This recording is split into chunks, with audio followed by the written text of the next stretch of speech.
Who raised you more, your parents, your grandparents, or someone else? My brother dented my motorcycle and then, with that easy little grin he saves for when he wants to look harmless and charming and completely unaccountable, told me to relax because mom and dad would cover it. And in that one breath, I heard not only the dent, but every old argument, every family meeting where I was told to be the bigger person, every childhood moment when I cleaned up a mess I did not make, and I felt something inside me settle instead of explode. Because as much as I love that bike and as much as the repair is going to bite, I realized I finally had the cleanest case I could ever ask for to end the pattern that has followed me from high school to every adult holiday table where I am the one who brings the casserole and the calm while he brings the drama and leaves with leftovers and applause. I did not yell, which he read as permission.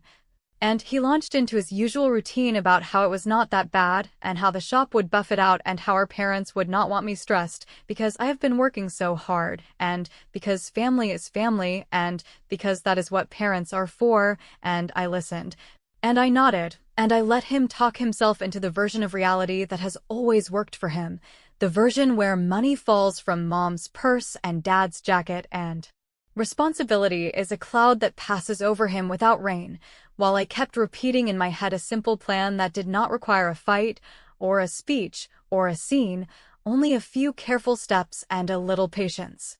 You know how it is when someone has trained you to react, and the moment you refuse to react they start to wobble, because my silence made him cockier first, then oddly suspicious, which I found funny in a dark way. Because he really does not believe in consequences unless they arrive dressed as me, delivering them with a bow and a lecture, and I decided that I was done playing courier, since the world has invoices and signatures for a reason. And I have learned that the most effective correction is not moral outrage, but paperwork that does not blink. Mom called almost immediately, doing that soft, worried voice that feels like a blanket and a leash at the same time. And she said she heard there was a tiny incident, and that she did not want me upset, and that she did not want my brother feeling attacked, and that it would all be easier if I simply sent her the estimate and let her handle it. Because she and Dad had planned to help me this month anyway, and I told her I appreciated the offer, and that I was fine, and that I would get the estimate. And circle back, and I meant every word, because appreciation and boundaries can live in the same sentence, even if our family has never allowed them to. Dad texted a little later with a thumbs up and a brief message about how bikes are replaceable and family is not, which would be a nice slogan on a mug if it were not always used to excuse the same person's behavior, and I noticed, not for the first time, that simplicity is a luxury for the people who never pay the service charge, and I thought about my insurance, my deductible, my financing, and how my credit score is my guardrail in a world where apologies do not put food on the table or wheels on the road, and it hit me with the force of a very quiet revelation that I did not need their help or their narrative. I just needed their son to own his damage in the most boring, undeniable, administrative way possible. My brother, whose name is Aaron and who tells everyone that he is misunderstood when what he really is unpracticed at consequences, kept the charm offensive going with a call where he laughed about borrowing the bike again once it was fixed. And I let him talk because the more he talked the more he told me exactly how little he planned to do, and it clarified something for me that I had always suspected but never tested, which is that accountability is not a lecture I deliver but a set of doors I can choose to open, and then step out of the way while he walks straight through.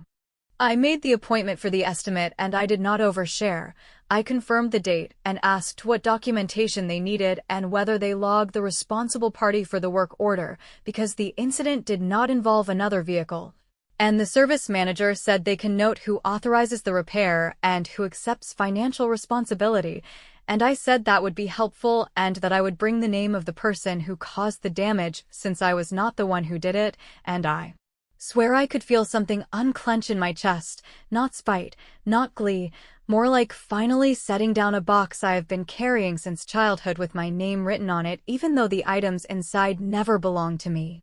When Mom followed up to ask if she should swing by my place with a checkbook and a casserole, I thanked her and told her I would have the paperwork soon and that we could all look at it together. And I could hear the relief in her voice because teamwork is her favorite spin on enabling, and I could also hear the edge under the relief, because she knows I am not raising my voice, which has always been her early warning system, and now she cannot read me. And that unsettles her, which, if I am honest, gave me a small burst of confidence I have not felt in years, the kind that says you are not being cruel, you are being clear.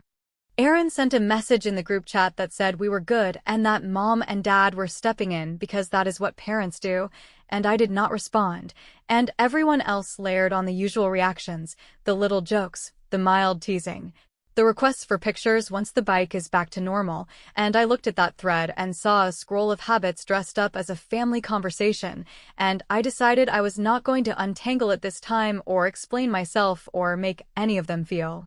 comfortable with a decision that was not theirs to make, because I am not their fixer, I am their sister, and that role has been misfiled for long enough. By the time I put down my phone and closed my laptop and made the appointment to bring in the bike, I had stopped feeling like a victim of his carelessness and started feeling like a manager of his consequences, which sounds colder than I mean it. Because I am not out to ruin him or embarrass him or prove a point at some big family summit. I am only out to stop the unpaid bill that has my name on it, and the way to do that is to make sure my name is not on it at all, which is exactly what I plan to do. He thinks this is going to be another quick rescue that happens behind the scenes while I swallow the annoyance and Mom writes a check and Dad gives him a talk about maturity that lasts for a week and then dissolves. And I am going to let him keep thinking that for a little while longer, because if he believes the old script is still running, he will not see the new ending until the paper is in front of him, his name printed where he cannot talk it away. And that is the moment I am saving for. The moment I have earned, the moment that starts with me saying, sure, let us do it your way, and ends with him realizing it is actually mine. The thing about being told that something is a family problem is that it usually means, please absorb this quietly so we can keep our favorite patterns intact. And when my mother called with her soothing tone and said she and my father would take care of it because they did not want the tension to grow, what I heard underneath the syrup was a request for me to step back into the unpaid role I have held since I could drive, which is the position of emotional accountant who zeroes out her brother's ledger so his life can stay frictionless, and I decided, as politely as I could, that I would not be filing those entries anymore, because I have learned that people only stop handing you a job when you stop doing it, not when you complain about it. And I was done complaining in circles that only made them feel generous and me feel old. So I told my mother that I appreciated her offer and that I would get the estimate and send it over, and she brightened because that sounded like compliance, and then I called the repair shop and asked a set of questions that I have never asked before. Not because they are complicated, but because I have never allowed myself to treat this family theater like a real transaction, and I asked whether the responsible party is listed on the work order, and whether an invoice can reflect the person who caused the damage even if the bike is registered to me, and whether authorization to proceed can be tied to a separate name from the owner if the owner is not the cause, and the service manager, who sounded patient in a way that comes from having seen every version of this dance, said that they absolutely can list the responsible party for the repair, and that whoever signs authorization becomes the debtor for the invoice in their system, and that if a bill remains unpaid they first contact that signer. And I said that would be perfect and that I wanted to make sure everything was accurate because I did not want any confusion later, which is the calmest way of saying that I did not intend to be anybody's buffer again. My brother, feeling buoyant from the earlier parental safety net, texted me a winking line about how I should send the bill to Mom because she knows the budget and will bundle it with stuff, which is a phrase that belongs in a sitcom about a son who never learned to carry his own wallet, and I told him, just as lightly, that I would handle the logistics and that he should not stress, and I meant it, because I was indeed handling the logistics, just not in the direction he expected, since logistics, when used correctly, are simply fences that keep the right responsibilities in the right yards, and I had finally found the gate latch.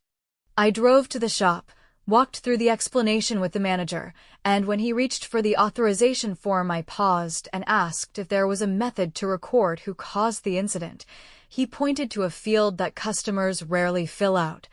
and I said I would like to be very clear, then said my brother's name and spelled it, handed over his phone number, his email, and his mailing address, all of which I know by heart because I have helped him fill out job applications and apartment forms more times than I want to admit, and when the manager looked up I added that the authorization signature would come from him after he reviewed the estimate that would be emailed shortly, because the person who did the damage should be the person who agrees to the cost.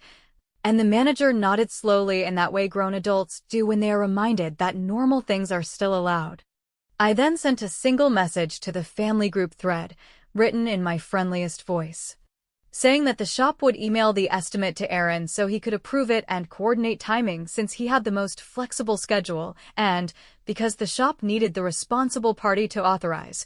And while the chat went briefly quiet in that telling way silence does when it hits a boundary it has never seen before, I followed up privately with my parents to say that I loved them and appreciated their willingness to help, but that the shop had a policy about the person who caused the damage being the signer, and that the repair process would move faster if we respected their process. And my father replied with a tight little line about how this seemed unnecessarily formal, and I said that formal is only scary when we are trying to be vague.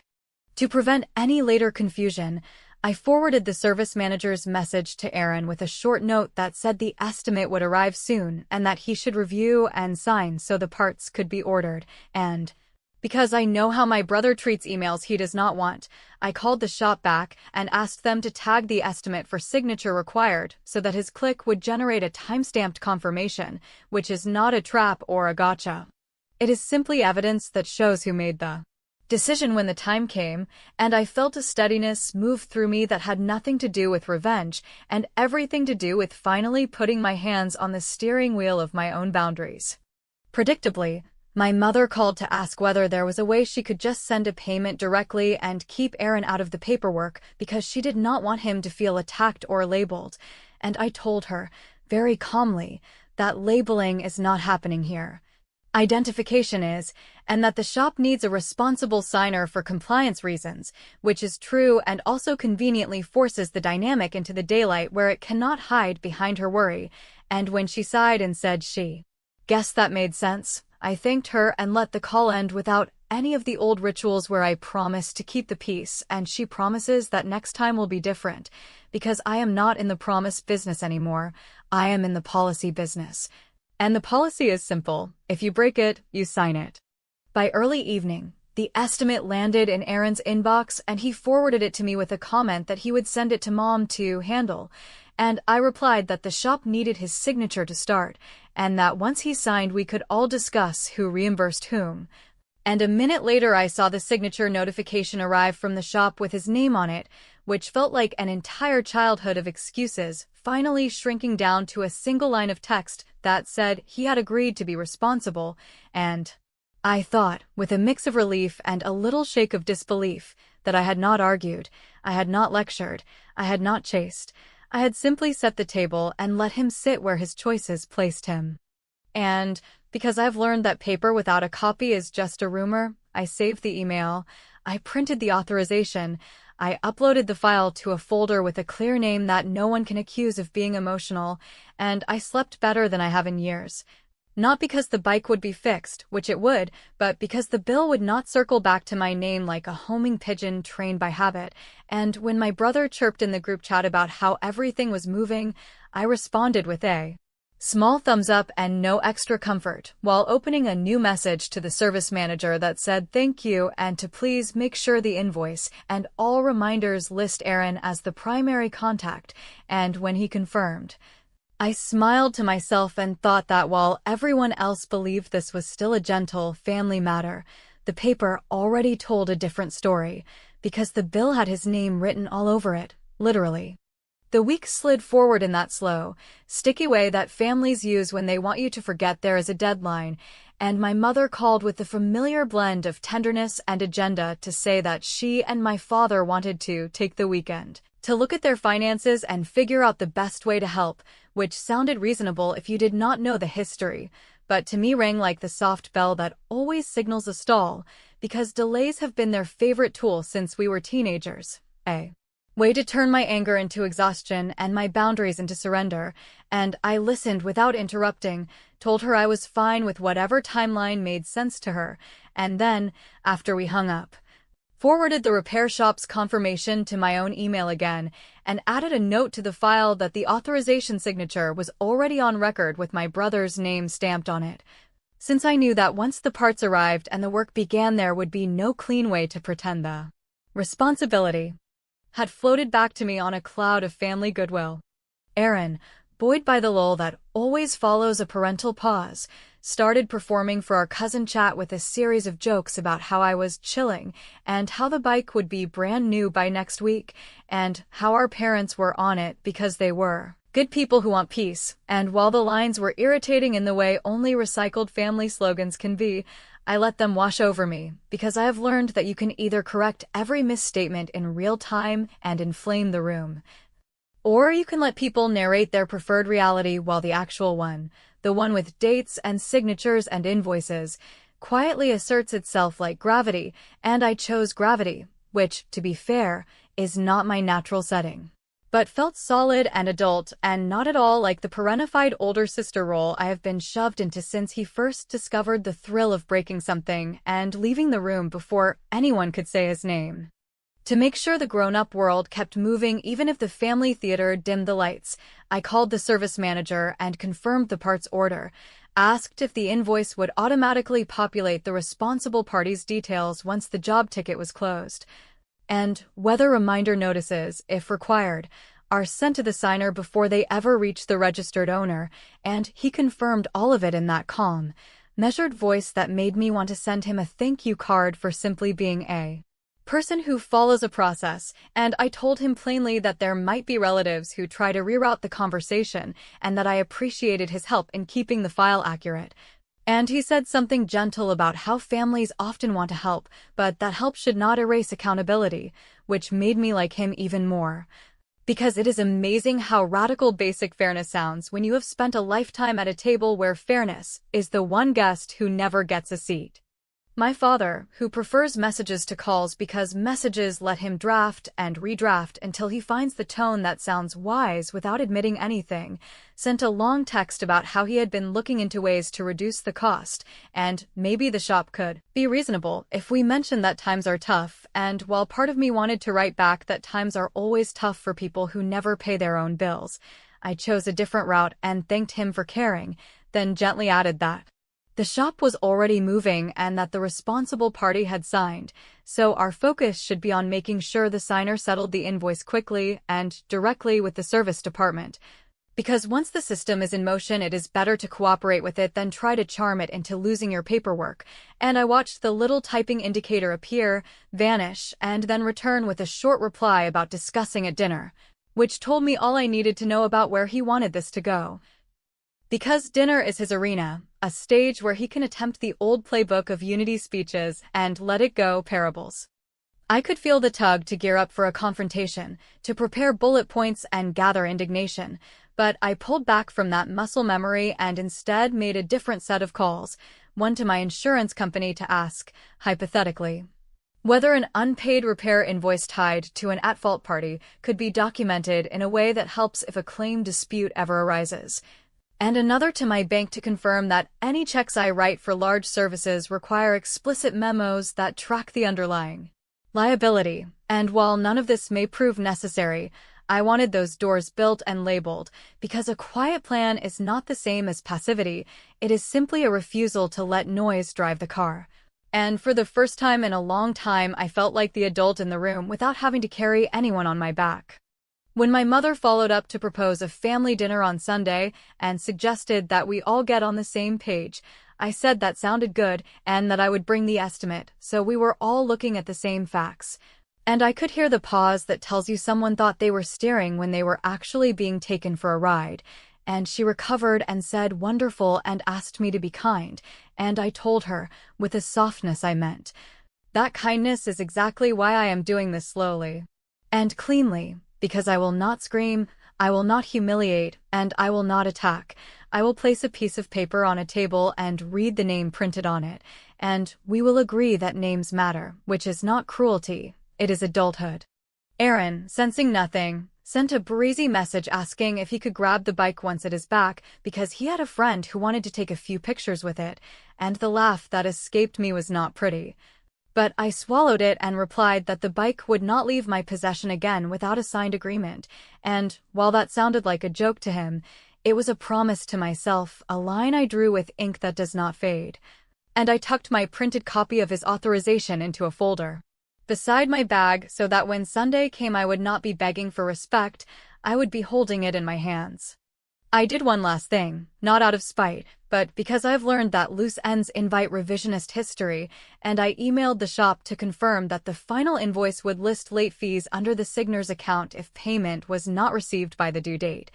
And the manager affirmed it in one sentence that felt like a bolt sliding into place, and I closed my laptop and poured tea and sat in the quiet with the strangest sense of calm. Not the numbness I used to manufacture to survive, but the steadiness that comes from knowing the bridge is built and the crossing will hold. And if they insist on bringing the old script to Sunday dinner, I will not fight the story. I will change the ending, and the ending will not even be a speech. It will be a page and a name and a due date, which is why, when my mother texted a little heart to confirm the time, I smiled, because timing, as they say, is everything, and mine was finally perfect. Sunday dinner in my family has always been the preferred stage for rewrites, the place where a messy episode gets retold in a friendlier tone while everyone reaches for seconds and pretends that the version with the fewest consequences is the one that actually happened.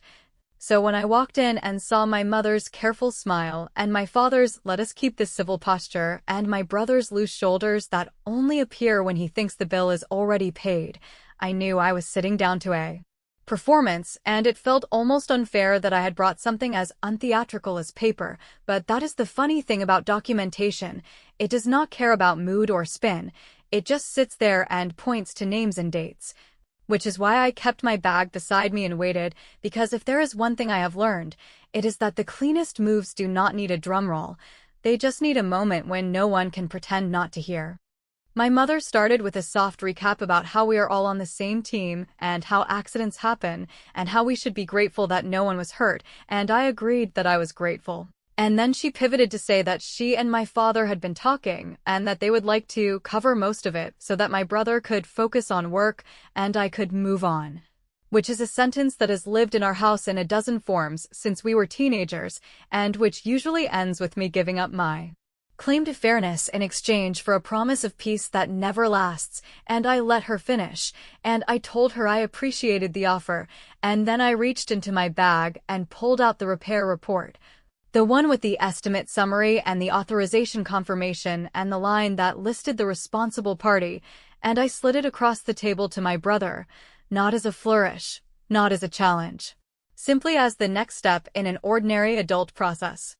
He smiled like I had handed him a menu, cracked a joke about me going full accountant, and then his eyes landed on the header with his name typed under responsible party and his email listed beneath, and the timestamped line that confirmed his signature.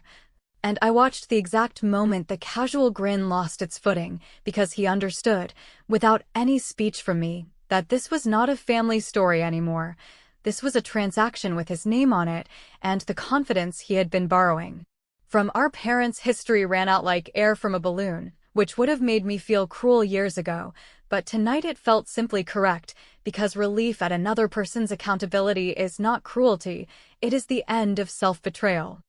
My father cleared his throat in that way he uses when he wants to regain the room and asked if the shop would allow them to pay directly anyway, and I told him plainly that the shop would accept payment from whomever provided it,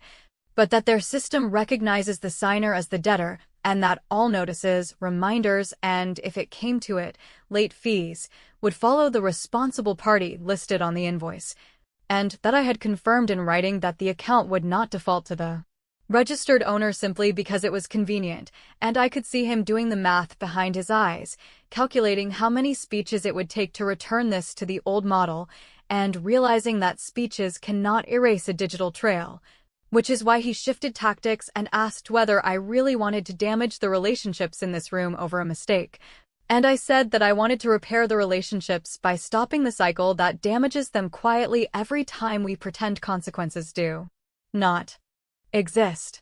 My mother leaned forward and asked me to think about how hard Aaron has been trying lately and how fragile progress can be if we pile on, and I told her that progress measured by how little someone is asked to carry is not progress at all, it is stage dressing. And that if he is truly moving forward, he can handle paying for the harm he caused without collapsing, and that calling accountability, piling on, is just another way to keep me in the role of shock absorber, a role I retired when I walked into the shop and spelled his name for the work order, and I said it softly, because softness is not the same as surrender, and because I did not want the tone to hide the truth, which sat on the table with the ink already dry.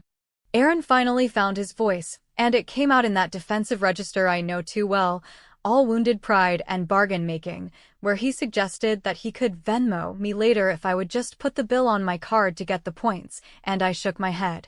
And I told him that this was not about points or favors or me doing the admin so he could feel like he contributed. This was about a very ordinary adult fact, that the person who causes harm pays to repair it, and that if he wanted to be treated like a grown man, he needed to do the one thing grown men do that cannot be faked, which is to attach their name to the cost of their choices and settle it without making another person their cushion. And for once I did not soften it with a joke or a compliment or a sisterly wink. To keep the room from turning into a debate about feelings instead of a decision about actions, I pointed to the line on the estimate with the due date window that begins after the work is completed, and I explained, in the same calm tone I would use with a bank clerk, that the shop has already ordered the parts and scheduled the work, and that upon completion the invoice will be issued to the signer of record, and that any delay in payment will generate reminders to the signer, not to me, and that if those reminders are ignored the account will proceed the way such accounts always proceed, and I did not need to decorate that sentence, because everyone at the table was old enough to know what happens when reminders are ignored. And it was the first time in a long time I saw my brother understand that there was no back staircase where he could slip away while someone else cleaned up. My father asked, more carefully, what I needed from them right now, and I told him that I did not need a cent, that I did not need a speech, and that I did not need a family vote. I needed the same thing the shop needs, which is for the person who did the damage to pay the bill when it arrives, and for everyone else to stop making that simple request sound like a betrayal of love, because love does not require me to carry one more secret tab.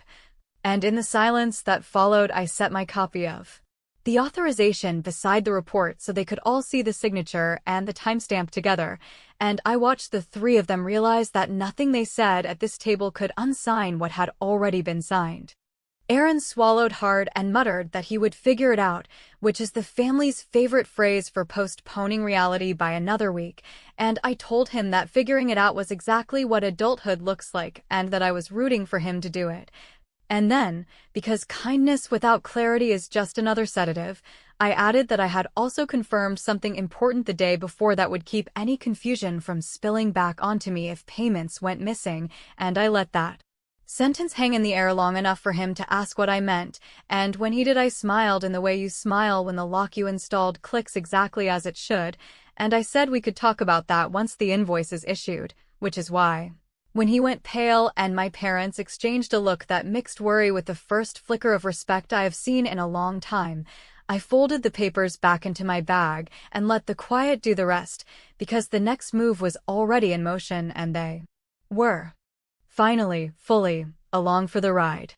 When the invoice finally posted and the shop called the signer first, just like they said they would, my brother did what he always does when reality taps him on the shoulder. He dodged with a half-promise and asked for another day. Then forwarded the message to me with a breezy line about how he would sort it soon, and I replied that the due date on the invoice was not a mood and that the shop expected the signer to close the account when he picked up the bike, which would be him, not me.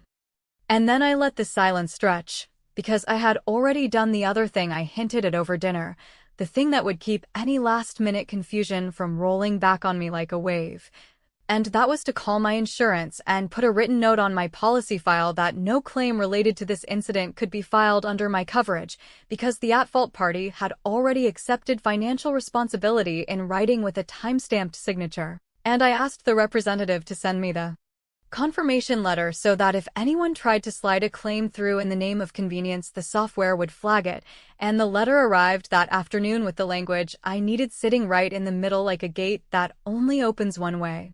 The pickup day came, and my brother texted that he was running late and asked me to grab the bike since I knew the staff and had the spare key, and I told him that the shop would release the bike to whoever paid the bill and signed for completion, which meant him, and that if he wanted to borrow my time he could pay my hourly rate, which was the kind of joke he used to love until he realized I was not laughing anymore, and when the service manager called to say the bike was ready and that the signer had not shown, I drove over anyway, not to rescue him, but because I had one last piece to put in place, a piece that would protect the timeline I have guarded since the moment I saw the dent and chose patience over fireworks. At the counter I asked, very plainly, what would happen if the signer continued to stall, and the manager said they could hold the bike until payment was made or else accept payment from a third party and issue a receipt that names the original signer as the debtor of record with a mark noting that a non-responsible party paid to retrieve property, which is not a phrase I had known before this week but instantly fell in love with because it sounded exactly like what I needed, and I told him I would pay in full today if he would add that notation and include the signer's information on every line where the system allowed it, and he agreed, and 2 minutes later I had a paid invoice with a receipt that read, in bold, paid by non-responsible party to retrieve property, responsible party on file, along with a printout of the authorization my brother had signed.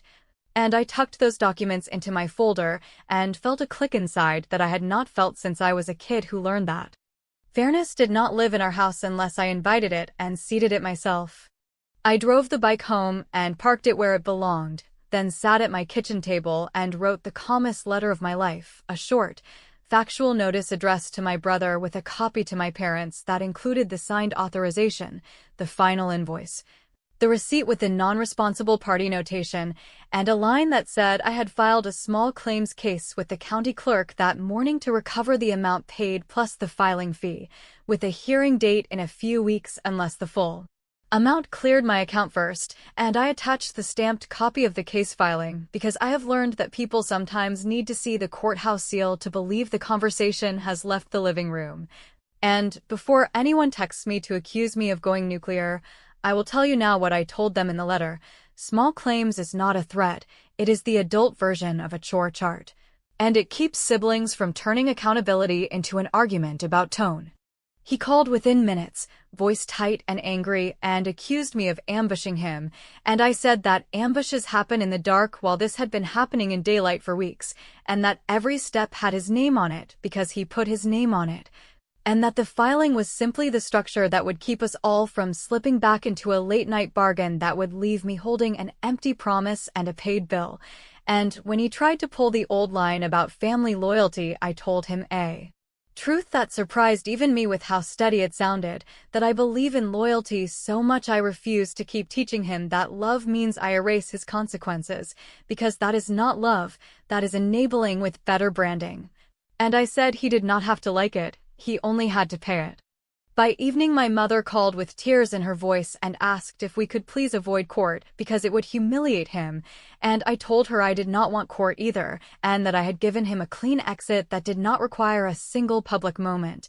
He could transfer the full amount including the filing fee, and I would file the dismissal that same day. No speeches, no posts, no gossip, just a closed account and a future where my property is not a community asset and my patience is not a standing line of credit. And after a long pause she said she would talk to him, and I thanked her but told her this was not a three-way negotiation. This was a one-to-one debt between the person who dented the bike and the person who paid to fix it. And the quiet that followed felt like a door finally finding its hinges. He paid the next morning, not in installments, not with conditions, not with a note that turned the moment into a pity story, just a transfer with the exact total and the filing fee. And I walked the dismissal form into the clerk's office on my lunch break and watched the stamp land with a finality that felt cleaner than any "we're good now" I have ever heard at a family table. And when my father texted later to suggest that we try to let this go, I told him I already had, and that going Forward, the rule was simple and non-negotiable. If you break it, you sign it, and if you sign it, you pay it, and if you do not pay it, the county will ask you why, and that I would be glad to join them in the gallery and watch him explain. Weeks have passed, and the group chat is quieter, which is its own kind of peace, and while there are people who will say I went too far because a motorcycle is just a thing, I will tell you that a thing becomes a boundary when it has been treated like it belongs to everyone but you, and that the satisfaction I feel is not about the money. It is about the story finally changing without me lighting myself on fire to warm a room that never noticed, and the best part is how boring the ending is on paper, a paid invoice, a closed case, a line in a family that was long overdue, which is exactly why it worked, because the smartest revenge here was not breaking him or shaming them or winning a dramatic scene. It was building a process so dull and undeniable that no one could twist it into a favor I owed, and when my brother asked to borrow the bike last weekend and laughed like he was kidding, I laughed too and said that I had retired from the loan business. And we both knew it was not a punchline, it was policy, and the thrill was not in the clapback or the court stamp or even the repayment landing in my account. It was in the simple, quiet knowledge that I had been 2 steps ahead from the moment he smirked and told me to relax, and that I would stay there, which, if we are being honest, is the only victory that matters.